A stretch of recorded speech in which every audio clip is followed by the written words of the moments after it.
जहाँ तक रहुआ भोजपुरी भाषा के विस्तार के बारे में बात करत हनी, तो रहुआ जानकारी खातिर बता देतानी कि भारतीय संविधान में 22 गो भाषा दर्ज बा 8वीं अनुसूची के तहत, लेकिन उनमें 8 गो भाषा के बोलनिहार के अकेले बराबर भोजपुरी बा। आसामीस, मणिपुरी, बोडो, ओकरा अलावा रहुआ डोगरी, मैथिली, ओकरा बाद लगा ली संथाली, तमाम भाषा के एक जगह जोड़ दी और बराबर में अगर कर देतनी तो भोजपुरी भाषा भाषी के संख्या बाटे। अब हमें के ये देखे के बाद कि बिहार, उत्तर प्रदेश, झारखंड, मध्य प्रदेश, छत्तीसगढ़ और तमाम जानकारी खतरा बता देते कि तमाम भारत के मेट्रो सिटीज बा जहाँ पे भोजपुरिया लोग गइल बा।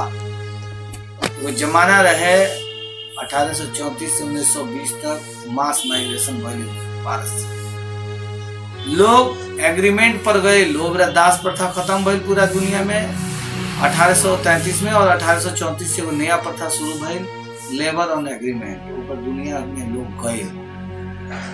मॉरिशस में गए, पोर्ट ऑफ स्पेन में गए, गुयाना में गए, फ्रेंच गुयाना में गए, ब्रिटिश गुयाना में गए, जौन के आजकल नाम सूरीनाम बा, डच गुयाना में गए, जौन हॉलैंड के लोग रहे, आज भी हॉलैंड में लोग बा।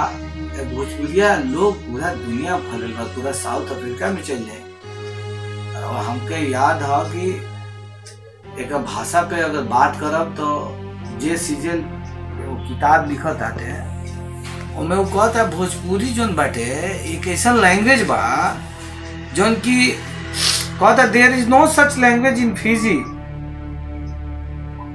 Hindi in language that Indian speak here is Bhojpuri. जौन फिजी में लोग बोलेला भाषा वो हिंदी ना भोजपुरी। मॉरिशस में यह हाल बा। भारत सरकार हिंदी के विश्व भाषा बनाए हमनी के समर्थन बा, लेकिन हिंदी के ऊ काम ना करे के चाहिए जौन काम अंग्रेजी पूरा दुनिया के भाषा संस्कृति के मारे काम करता। वह काम अगर हिंदुस्तान में हिंदी भारत के 50 गो लोग भाषा के अपना जद में रख के और मृत्यु करे के चाहता तो ये बहुत दुखद स्थिति है। एक विरोध होने के चाहिए। मातृभाषा भोजपुरी के अगर आपन हर चीज आपन और रउआ सामने हो रहा करे कि देखी रउआ एक बार समझी एक आपन व्याकरण बा, हिंदी से अलग अलग व्याकरण, एक आपन स्क्रिप्ट भी बा।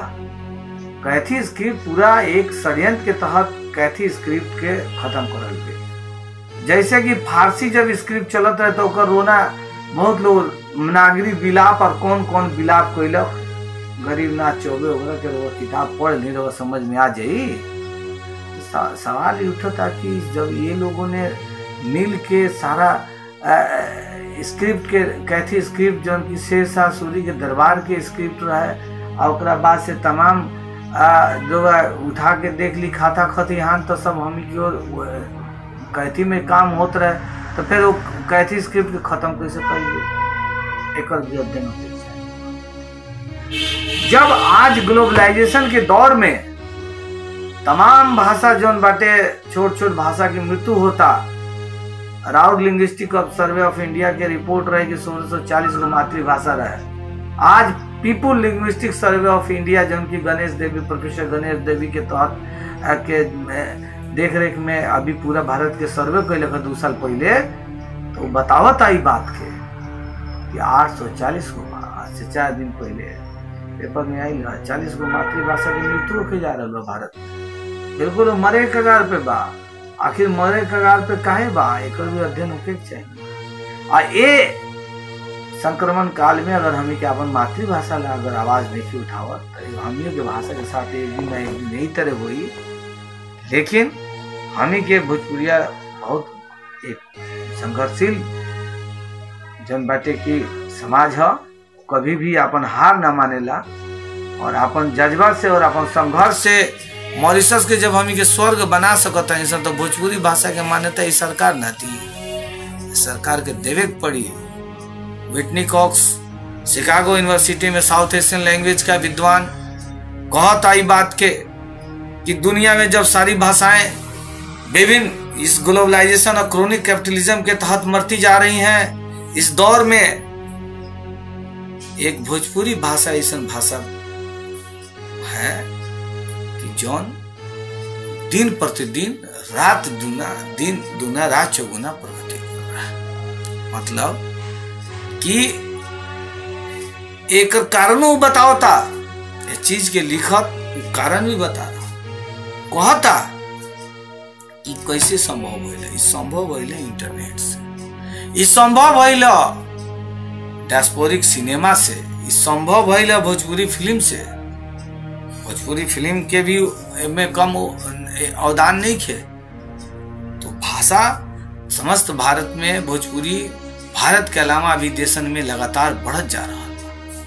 अब यहाँ देखिए के बात बा कि भोजपुरी के साथ अन्याय कैसे होता है। भोजपुरी के साथ अन्याय भोजपुरी क्षेत्र के लोग ही करता है। भोजपुरी में कुछ तथाकथित मताधीश बा लोग हिंदी साहित्य जेकर काम बा कि वो लोग कबो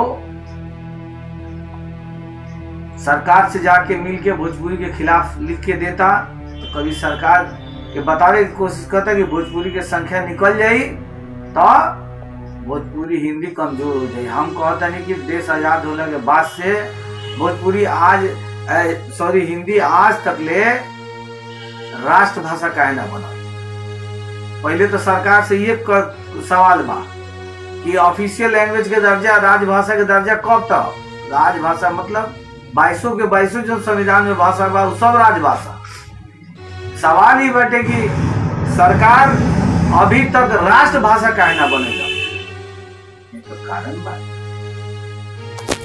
हिंदी क्षेत्र के लोग अपन हिंदी प्रेम से ज्यादा दूसरा भाषा के एक्सेप्ट ना करे। लोग बताएंगे जे हिंदी करता वो काहे नहीं के तमिलियन सीखा, वो काहे नहीं के तेलुगु सीखा, वो काहे नहीं के केरला के मलयालम सीखा, तू काहे नहीं के रुआ के जाके जोन बा कि पंजाबी सीखा, ओकरो सीखे के चाहिए। ये भाषा में इतना डाइवर्सिटी वाला एक देश बा। देश के अंदर में तरह तरह के लोग बा, तरह तरह के फूल के तरह लोग बा, बागवानी की तरह ही भारत। अलग अलग रंग बा, रूप बा, भेष बा, भाषा बा। तो रउआ एगो बात बताई हमरा के कि इस तरह के जोन विचारधारा चलता, एक रंग एक झंडा एक डंडा, तो ऐसे तो ना चली का। और सरकार के नियत बा, इस सरकार के विशेष रूप से नियत बाटे कि सारा भाषा हिंदी के नीचे लोग भाषा आ जाए। काहे आ जा सही भाई, हमी के अपन रउआ बताएं कि हिंदी के कौन एगो जगह बा जहाँ से ओकर संस्कृति बा, हिंदी के अपन कौन पर्व बा, हिंदी के कौन अपन त्योहार बा। भाषा हमेशा संस्कृति के वाचिक अभिव्यक्ति होके आपके संस्कृति आपके कल्चर का वो जो है वर्ड एक्सप्रेशन है। जब तक रहुआ अपन कल्चरे नहीं है पता तो रहुआ कहे हिंदी के कौन कल्चर बा, कौन क्षेत्र बा जहाँ हिंदी स्पेशलाइजेशन बोला जाला। भोजपुरी के अपन क्षेत्र बा। गणेश देवी ये बात के कहता नहीं कि भोजपुरी के मान्यता ना मिले के कारण दुगो बा। हमरा बिहार सरकार से भी, झारखंड सरकार से भी और यूपी सरकार से भी तकलीफ बा। बिहार सरकार का हम धन्यवाद देता नहीं कि वो 8वीं अनुसूची ला अपना कैबिनेट से एक बेर ना दो में पास करके नीतीश कुमार की सरकार ने, लेकिन बिहार में ही ओकरा द्वितीय राजभाषा का दर्जा अभी तक काहे ना दिया। अगर कोई क्वेश्चन करता कि भाई तारा बिहार में द्वितीय राजभाषा का दर्जा नहीं है तो तू दूसरा जगह काहे ला मांगता रहा। हमरा यो बात के तकलीफ बा कि 14 में जब रिजोल्यूशन पास हो गई रहे अखिलेश सरकार में, तो यह योगी जी जे मुख्यमंत्री बानी उत्तर प्रदेश के सबसे ज्यादा भोजपुरी पर सवाल पूछे वाला एकमात्र member of parliament Yogi ji थे। योगी जी एक बार भी ये रिजोल्यूशन पर ध्यान नहीं देते। कई बार हमके चिट्ठी लिख देनी कि भाई रिजोल्यूशन के इम्प्लीमेंट करल जाओ, लेकिन इम्प्लीमेंट ना भइल। झारखंड सरकार देख ली 12 को द्वितीय राजभाषा के दर्जा दिलक, लेकिन भोजपुरी के एलाइनेटेड कर दिलक। काहे आज पूरा झारखंड का कोयलरी, आज पूरा झारखंड के फैक्ट्री वो बोकारो में होके, चाहे रहुआ जमशेदपुर में होके, सब जगह हमी के भोजपुरिया जाके जन मेहनत मजदूरी से ओकरा के चमकौले बा, फिर हमनी के भाषा के वजन काहे नहीं मान्यता। जब बिहार के और झारखंड के अलग अलग करल गई तो जब वजन सब ऑफिस के बराबर बंटवारा भइल तो भोजपुरी अकादमी के बंटवारा काहे ना भइल? भोजपुरी अकादमी के काहे वजन भी एगो ऑफिस खोलल गए रांची में ना खोलल। रांची विश्वविद्यालय में भोजपुरी के भी पढ़ाई होत रहे, लेकिन वजन भोजपुरी के पाठ्यक्रम बंद कर दल गए। जनजातीय विषय के पढ़ाई होके लागल। हमरा जनजातीय भाषा के पढ़ाई होके खतरा कहीं भी विरोध नहीं किया, होके के चाहिए। आदिवासी भाषा के भी मान्यता मिले के चाहिए, आदिवासी भाषा के प्रगति होके के चाहिए, लेकिन साथ में अगर भोजपुरी भाषा भी वजन बांटे वजन के स्टेट के विकास खतरा काम कर रहा बा तो ओकरो मान्यता मिले के चाहिए। भोजपुरी के 8वीं अनुसूची ला लगातार भोजपुरी जन जागरण प्रयास कर रहा बा। भोजपुरी जन जागरण के टीम के सारे सदस्य लोग एकजुटता से लगातार 4 साल से काम कर रहा था विभिन्न बिंदु पर, और बिना हतोत्साह भइले लगातार ईंट से ईंट बजा के सरकार से जवाब मांगता। हमें तो वो स्थिति में भी आदमी पहुंच गई बा कि जहां सरकार भी हमें से पूछता कि भाई क्या करे के बाद नहीं करे। तमाम संस्था लोग से हम फिर भी गुजारिश करते हैं कि भोजपुरी जन जागरण एक वो अभियान है, ये अभियान से सब लोग जुड़े और एक मात्र और सिंगल एजेंडा जन बा कि भोजपुरी के संवैधानिक मान्यता दिलावल जाओ। जब तक भोजपुरी के संवैधानिक मान्यता ना मिली तब तक भोजपुरी के विकास ए देश में ना हो सकेला। रउआ देखी कि एगो 22 भाषा के मान्यता मिलत बा, वही भाषा में से 8 भाषा के 8वीं अनुसूची के अलावा ओकरा क्लासिकल लैंग्वेज के ज्यादा देवल बा। तो ये जो भाषा के जो इंपीरियलिज्म बटे, ये भाषा के अभिजात्यपन दिखावल जा रहा बा, ये भोजपुरी के सबसे ज्यादा मान्यता में बाधक बाटे। और जे लोग भोजपुरी हिंदी क्षेत्र के जे लोग भोजपुरी के विरोध करता, वो विरोध वेस्टेड इंटरेस्ट से बा। वो लोग के दुकान दौरी बंद होता, वो हिंदी विश्वविद्यालय के अंदर दलाली लोग के बंद होता, और वो लोग जानता कि भोजपुरिया जो दिन आजे लगी वो दिन वो लोग के और दलाली खत्म हो जाये। हम ये सब के बहुत सोच के बोलते हैं, बहुत गंभीरता के साथ बोलते हैं। और यही लोग में से कुछ गैंग बा जे भोजपुरी के अश्लील भाषा के चक्कर में रहेला। दरअसल भोजपुरी के अश्लील भाषा बनाए के और भोजपुरी के आंदोलन के कमजोर करे के वो कवायद था। ये कवायद के तहत ये बा कि ये हिंदी के कुछ ऐसा लोग बा, अतिवादी लोग, हिंदी के बहुत सारे लोग बा, विद्वान लोग जामी के आंदोलन के साथ खड़ा बा, लेकिन कुछ अतिवादी लोग बा, ओकरे प्रोडक्ट लोग जो बा वो अश्लील ओकरा हिंदी में चोली के पीछे चुन्नी के नीचे कुछ गाना समझ में ना आवेला, ओकरा मल्लिका शेरावत, इमरान हाशमी भी नजर ना आवेला, लेकिन ओकरा भोजपुरी में सब गंदगी नजर आवेला। तो अगर भाषा अश्लीलता के हिसाब से ऊपर नीचे होकेला तो हमरा बात के एगो जवाब दे दी कि प्रोनोग्राफी के फिल्म इंडस्ट्री कौन भाषा में बा? तो जौन जौन देश में प्रोनोग्राफी फिल्म बनता वो भाषा के रोगा कहें अश्लील भाषा हो। तो आज पूरा दुनिया में सबसे ज्यादा जो भाषा राज करता वो अंग्रेजी है। प्रोनो के बजाते वहां पर फिल्म बनेला तो ओकर क्या रोगा कहें कि अंग्रेजी सबसे प्रोनो भाषा है और सबसे अश्लील भाषा है, ऐसे ना पढ़े के चाहिए। लेकिन रोगा बता दी कि यही भोजपुरी के जो लोग बा जो विरोध भोजपुरी के अश्लील के नाम पे करता वो सबसे पहले अंग्रेजी चाटे पहले आगे रहे। वो सबसे पहले अंग्रेजी चाटता और आध अंग्रेजी चाटता।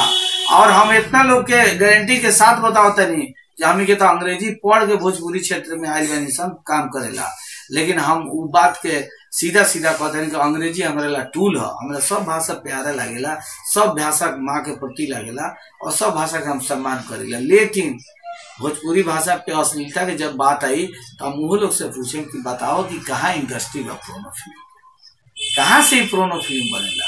जो वे लोग जो विरोध कर मोबाइल में ओकर क्लिप बांटे, वो लोग अपन मोबाइल के क्लिप चेक करो। दूसर का चीज दिमाग के क्लिप चेक करो।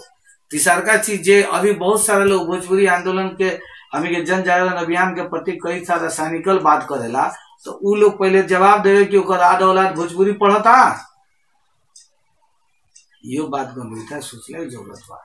लेकिन बावजूद इसके भोजपुरी जन जागरण अभियान अपना काम में पूरा ईमानदारी और तन्मयता से लागल बा। और हम तमाम भोजपुरिया क्षेत्र के तमाम लोगन से कहें कि रउआ लोग सब कुछ छोड़ के कोनो भी आपस के जौन बा वो बात होत रहेला, जहाँ बर्तन चालू हो रही जन ढेरा लागत रहेला, तो सबके छोड़ के और एकजुटता के साथ 8वीं अनुसूची की मांग करी। ये रास्ता खोली आदमी की नौकरी के विकास के, और ये रास्ता खोली हमारे तमाम कलाकारन के विकास के, ये रास्ता खोली तमाम कवि साहित्यकार के, ये रास्ता खोली हमी के संस्कृति के विकास खतरा।